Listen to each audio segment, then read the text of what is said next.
So mga par, ayaw pa nga po sumuko ng dating unified champion at dating sparring mate ni Manny Pacquiao na si American. Tuloy-tuloy pa rin mga idol ang paghamon ng Breton kay Pacman at tila obsessed talaga ito na makalaban ng ating pambansang kamao Manny Pacquiao. Kahit anong kondisyon daw ibibigay ni Pacman kay American, tatanggapin niya daw ito mga idol, makalaban lang ang Pinoy legend. Sa katunayan nito mga idol, marami pa naging reaction si American sa potensyal na bakbakan ni Boss Manny kay Floyd. Sayang lang daw talagang oras ni Pacman sa paghihintay sa laban kay Mayweather. Wala daw kasiguraduhan na lalabanan nito ni Floyd. Alam daw kasi natin mga idol na hindi lalaban si Kalbo kung lugi ito sa laban. Pero kung si American daw ang palaga ni Boss Manny, siya daw ang maging boss. Ipaubaya daw ni American kay Pacman ang desisyon sa kanilang laban kung saan daw sila maglalaban ng Pinoy. Sa Amerika ba? Sa Saudi o di kaya sa lugar mismo ni American sa UK? Payag daw ang Breton na kalaban lang nito si Boss Manny. Well, alam naman natin mga idol kung ano ang habol talaga ni American sa laban nito kay Pacman. Unang-una mga idol, walang mawawala sa kanya kapag tinalo ito ni Boss Manny. Pero kapag tinalo niya si Pacman, malaking ambag ito sa kanyang average na karera sa boxing sports. Pangalawa mga idol, ang malaking pera na kikitain ni American sa laban kay Pacman.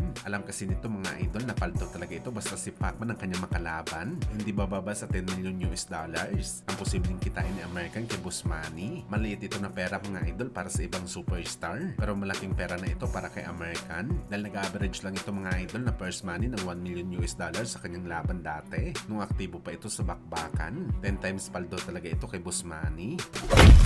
Samantala hindi pa nga po nangyayari ang laban ni Teofimo Lopez Jr. kalaban si Shakur Stevenson, marami na kaagad ang mga boxing experts ang nagsasabi mga idol na easy win lang daw ito para kay Shakur ang laban kay Lopez. Outbox lang daw nga botin ni Lopez kay Shakur. Mapipikaw lang daw si Teofimo sa laban kung malaman nito kung gaano kagaling si Shakur sa depensa. Well, na-expect na natin mga idol na sasabihin talaga ito ng mga boxing experts. Pero kagaya sa mga sinabi natin dati mga idol, meron dalawang kamay naman si Lopez. Hindi pa tapos ang laban nila. Tanda natin mga boss na sobrang layo ni Teofimo Lopez Jr. sa mga fighter na kinalaban ni Shakur. Mas malupit talaga itong si Lopez kumpara sa mga best win ni Shakur. Kalaban ng mga Meksikano na si Cepeda at Valdez na bara-bara ang galawan sa bakbakan. Tsanta natin mga idol, tatakbo itong si Shakur sa buong laban sakali matikman nito ang lakas ni Lopez. Kaya sa mga magtatalpak mga boss, mag-iingat at isipin niyo muna ang galawan ng dalawang fighter. Basta para sa ating mga boss, yamado dito si Shakur pero hindi joke kalaban itong si Lopez.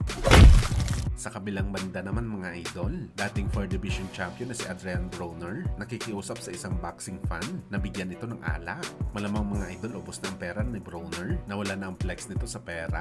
Ayon pa nga kay Chris Algieri mga idol, sayang daw talaga si Broner, isang 4 division champion, 31 pa lang retired na sa boxing. Matapos matalo kay Pacman, biglang lumako si Broner at pinansagan nito mga idol na pinaka-worst na 4 division champion sa history ng boxing sports.